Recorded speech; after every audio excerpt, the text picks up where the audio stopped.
പുനലൂർ വഴി പുതിയ KSRTC ബസ്സുകൾ ആരംഭിച്ചു. പുനലൂർ, ആര്യങ്കാവ്, കുളത്തൂപ്പുഴ, പത്തനാപുരം ഡിപ്പോകളിൽ നിന്നാണ് സർവീസുകൾ ആരംഭിച്ചത്. PS Supal MLA flag off ചെയ്തു.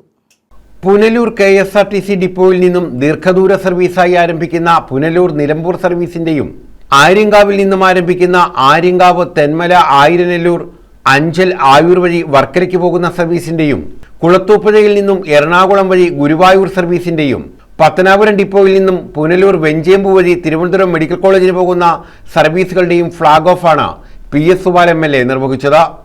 പുനലൂർ മണ്ഡലത്തിലെ 3 KSRTC ഡിപ്പോകളിൽ നിന്നുമായി 5 വർഷക്കാലമായി നടത്തിയിട്ടുള്ള വികസന പ്രവർത്തനങ്ങൾ പൂർണ്ണമായും ജനങ്ങൾക്ക് ഉപകാരപ്പെടുന്നതാണെന്നും 5 വർഷം കൊണ്ട് 3 ഡിപ്പോകളിൽ നിന്നുമായി 25ലധികം പുതിയ സർവീസുകൾ ആരംഭിക്കാൻ കഴിഞ്ഞതായും MLA പറഞ്ഞു.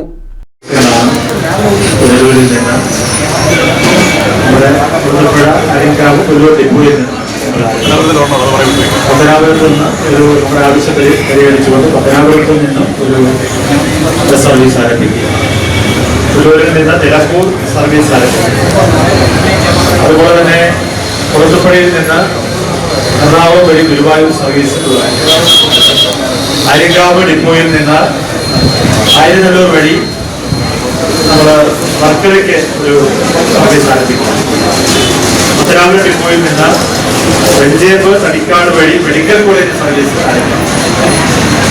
അപ്പോൾ ഇത് നമ്മുടെ യാത്രക്കാർക്ക് ഏറെ പ്രയോജനകരമായി മാറും. ഇപ്പോൾ നമ്മുടെ എനിക്ക് പറഞ്ഞല്ലോ, കുളത്തൂപ്പുഴയിൽ നിന്ന് ആരംഭിക്കുന്ന ഗുരുവായൂർ സർവീസ് രാത്രിയാണ് തിരിച്ച് വരുന്നത്. അവിടെ വരുമ്പോൾ ഇപ്പോൾ 8 മണിക്ക് ശേഷം അവിടുന്ന് വരുന്നതിനുള്ള ബുദ്ധിമുട്ടുണ്ട്. കുളത്തൂപ്പുഴയ്ക്കുള്ള ആ ബുദ്ധിമുട്ട് ഒരു കാലത്ത് അനുഭവിച്ചിരുന്ന ആളുകളാണ് ഞാൻ ഉൾപ്പെടെയുള്ള ആളുകൾ. വേലൂരിലെത്തണമെങ്കിൽ രാത്രി എന്തെങ്കിലും ട്രെയിൻ വന്ന് അല്ലെങ്കിൽ ബസ്സിൽ വന്ന് കൊല്ലത്തിറങ്ങിയിട്ട് പിന്നെ നമുക്ക് നാട്ടിലോട്ട് വരുന്നതിന് പ്രയാസം പലപ്പോഴും ഉണ്ടായിട്ടുണ്ട്. അപ്പോൾ ആര്യങ്കാവ്, കുളത്തൂപ്പുഴ KSRTC ഡിപ്പോകളുടെ അടിസ്ഥാന സൗകര്യ വികസനത്തിനായി MLAയുടെ ആസ്തി വികസന ഫണ്ടിൽ നിന്നും 90 ലക്ഷം രൂപ അനുവദിച്ച് വർക്ക് ടെൻഡർ ചെയ്തതായും MLA പറഞ്ഞു. പുനലൂർ KSRTC ഡിപ്പോയിൽ ആധുനിക സൗകര്യത്തോടു കൂടിയ കെട്ടിടം നിർമ്മിക്കാൻ 5 കോടി രൂപ നൽകിയിട്ടുണ്ട്. PWD കെട്ടിട വിഭാഗത്തിന് തുക കൈമാറി. KSRTC എഞ്ചിനീയറിംഗ് വിഭാഗവും പൊതുമരാമത്ത് എഞ്ചിനീയറിംഗ് വിഭാഗവും സംയുക്തമായി അത്യാധുനിക നിലയിലുള്ള കെട്ടിടം നിർമ്മിക്കുന്നതിന് ആവശ്യമായ ഡിസൈനുകൾ തയ്യാറാക്കി വരികയാണെന്നും MLA പറഞ്ഞു. പുനലൂർ നഗരസഭാ വൈസ് ചെയർമാൻ K പ്രഭ, നഗരസഭാ സ്റ്റാൻഡിംഗ് കമ്മിറ്റി ചെയർപേഴ്സൺമാരായ സുഭാഷ് ജി നാഥ, രാജശേഖരൻ, CPI മണ്ഡലം secretary VP Unnikrishnan, ATO Shiju തുടങ്ങിയവർ പങ്കെടുത്തു.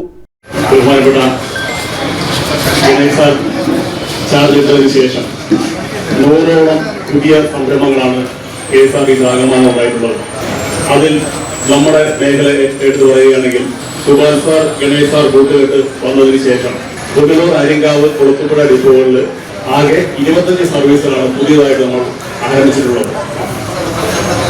ആര്യങ്കാവ് ഡിപ്പോയിൽ നിന്നും 2 ordinary LS chain service Kollam, Aryankavu Ernakulam, Aryankavu Thiruvananthapuram fast passenger service, brand new ബസ്സായ mini bus Ottakkal railway station വഴി, പിന്നെ ഇന്ന് ഫ്ലാഗ് ഓഫ് ചെയ്യുന്ന വർക്കല, ആയിരനെല്ലൂർ, അഞ്ചൽ, ആയൂർ, പള്ളിക്കൽ, പായ്പള്ളി വഴി വർക്കല. കുളത്തൂപ്പുഴ എടുക്കുന്ന 2 കൊല്ലം ചെയിൻ അഡീഷനായിട്ട് ആരംഭിച്ചിട്ടുണ്ട്. അതുകൂടാതെ brand new link bus fast പാസഞ്ചറായിട്ട് നമ്മൾ രാവിലെ ദീർഘകാലത്തെ ടെക്നോ പാർക്കുകാരുടെ ആവശ്യമായിരുന്നു. ടെക്നോ പാർക്ക് വഴി കോവളം, ആഴിമല ക്ഷേത്രം വഴി വിഴിഞ്ഞം പൂവാണ്. News bureau, Punalur.